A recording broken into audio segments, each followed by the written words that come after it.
Sebagian besar negara landlocked merupakan negara berkembang yang mengalami perekonomian yang cukup sulit. Inflasi di Laos masuk ke dalam kategori tinggi. Pada Februari 2023 saja, inflasi di Laos mencapai 41,3%. Tingginya inflasi yang menyerang Laos ini juga merupakan dampak akibat pandemi COVID-19. Meski begitu, dalam meningkatkan perekonomian, pemerintah Laos melakukan sejumlah cara, di antaranya menetapkan sejumlah zona ekonomi, meningkatkan perdagangan internasional, dan juga meningkatkan kerjasama regional. Selain itu, pemerintah Laos menetapkan berbagai kebijakan untuk membantu pemulihan ekonomi dalam negeri. Di antaranya kebijakan percepatan modernisasi sistem keuangan dan manajemen kepabeanan berbasis elektronik di titik perbatasan lalu lintas barang dan orang.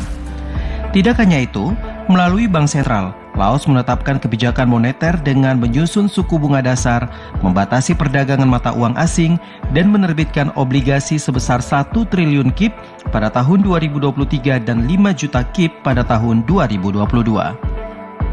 Pemerintah Laos sudah melakukan banyak hal untuk bisa menekan atau membantu mengatasi kondisi krisis ini ya, dan membantu memulihkan kondisi perekonomian Laos sendiri. Jadi sudah mengatur kebijakan moneter dengan mengeluarkan obligasi, dan itu sangat banyak diminati hingga Februari kemarin senilai 5 miliar KIP kalau tidak salah. Itu sangat diminati dan dalam waktu tidak sampai 2 minggu sudah terjual habis. Itu untuk membantu keuangan publik yang sangat tergoncang karena inflasi dan hutang publik. Kemudian menentukan kebijakan fleksibilitas kurs mata uang. Juga menutup pasar mata uang di tempat umum, jadi money changer itu ditutup, semua penukaran uang adalah di bank. Laos memiliki pangsa pasar yang kecil. Meski demikian, daya beli di Laos cukup tinggi, terutama di daerah perkotaan seperti di Vientiane dan juga Champasak. Di mana kedua kota tersebut memiliki perbatasan langsung dengan Thailand, di mana kebanyakan produk Laos diimpor dari Thailand. Saat ini sebagian besar mata pencarian masyarakat Laos berada pada sektor pertanian. Sejumlah hasil pertanian yang dihasilkan Laos antara lain padi, jagung, tembakau, kopi hingga kapas dan juga buah jeruk. Bahkan padi yang dihasilkan negara Laos juga merupakan salah satu yang terbaik di kawasan Asia Tenggara. Selain itu, sektor pertanian juga dinilai mampu menciptakan lapangan pekerjaan bagi masyarakat. Untuk itulah pemerintah Laos mengharapkan kepada para pengusaha untuk melakukan investasi di bidang pertanian. Untuk mendongkrak hasil pertanian yang baik ini membutuhkan produk yang dari luar negeri, dari impor. Meskipun pemerintah mendorong untuk para pengusaha pertanian untuk menggunakan produk dalam negerinya, yaitu pakan ternak dan pupuk dalam negeri, tapi itu kualitasnya tidak sebagus yang diperoleh dari impor. Itu salah satu tantangan yang dihadapi pemerintah Laos, sehingga pemerintah sangat mendorong pengusaha untuk lebih banyak berinvestasi. Selain untuk menghasilkan produk yang lebih baik dan bisa menjaga stabilitas produksinya di tengah inflasi, juga untuk membuka lapangan pekerjaan.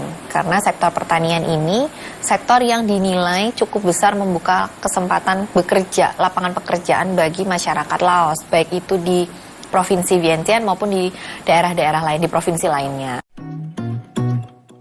Saat ini, Laos tidak memiliki sumber daya minyak.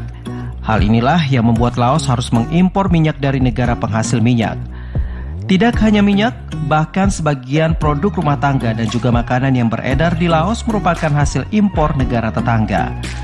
Tidak mengherankan jika berkunjung ke sejumlah supermarket dan juga minimarket yang ada di Laos, banyak ditemukan produk-produk dari Thailand, Vietnam, Malaysia, hingga Indonesia. Jika di Indonesia pemerintah sangat konsen terhadap pengembangan UMKM untuk menjaga stabilitas ekonomi. Namun berbeda dengan pemerintah Laos yang tidak terlalu fokus terhadap pengembangan UMKM melalui bantuan dana. Meski begitu, sejumlah langkah dilakukan oleh pemerintah terhadap UMKM. Di antaranya melaksanakan berbagai pameran yang bisa dijadikan wadah bagi pelaku UMKM untuk memperkenalkan dan juga memasarkan produk mereka. Sentra-sentra usaha kecil itu diberi wahana untuk melakukan pameran. Kemudian juga pameran dengan ini kerjasama dengan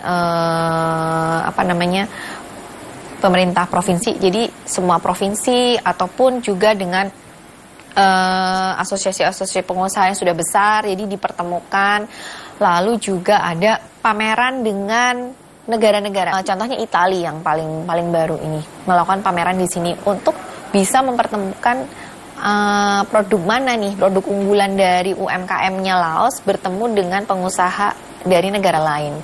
Jadi sebatas itu yang bisa saya perhatikan ya Pak ya. Kalau secara khusus bahwa pemerintah memberikan perhatian, ya kalau di Indonesia kan ada sentra UKM yang khusus gedungnya sendiri semua, kemudian ada insentif untuk kredit usaha kecil mandiri seperti itu ya kalau saya tidak salah. Di sini belum ada. Bagaimana tidak? Melalui Sungai Mekong ini, Laos sukses mendirikan pembangkit listrik tenaga air yang menjadikannya menjadi salah satu penghasilan utama bagi Laos. Melalui PLTA ini, Laos melakukan ekspor tenaga listrik ke negara tetangga, yaitu Thailand dan juga Vietnam. Selain itu, Sungai Mekong juga memiliki peran penting dalam mencukupi kebutuhan air bagi masyarakat Laos. Jika ditinjau dari volume perdagangan, tahun lalu volume perdagangan Indonesia-Laos mencapai 194,2 juta dolar Amerika. Jumlah tersebut mengalami peningkatan sebesar 326% jika dibandingkan tahun 2021 yang hanya sebesar 45,5 juta dolar Amerika. Sementara pada tahun 2022, nilai ekspor Indonesia ke Laos sebesar 26,6 juta dolar Amerika. Sejumlah komoditas ekspor Indonesia ke Laos adalah suku cadang kendaraan, mobil, elektronika hingga pakaian jadi. Sebaliknya, sejumlah komoditas impor Indonesia dari Laos adalah potasium, tembakau mentah, emas, dan juga aluminium kalsium. Neraca perdagangan Indonesia-Laos pada tahun 2022 mengalami defisit sebesar 141 juta dolar Amerika. Hal ini dikarenakan meningkatnya jumlah impor bahan baku potasium dari Laos ke Indonesia guna mencukupi kebutuhan dan juga menjaga stabilitas produksi pupuk Indonesia. Dalam perkembangannya, sejumlah pengusaha di Indonesia memiliki ketertarikan untuk menjajaki peluang pasar baru di Laos. Demikian juga dengan pengusaha Laos yang juga memiliki ketertarikan mencari mitra usaha di Indonesia. Hal ini bisa menjadi peluang kedua negara untuk meningkatkan hubungan bilateral di bidang perdagangan dan juga investasi, termasuk di dalamnya di bidang pariwisata. Selain itu, sejumlah upaya terus dilakukan pemerintah Indonesia untuk meningkatkan neraca perdagangan antar kedua negara. Salah satunya adalah pelaksanaan Indonesia-Laos Trade Fair.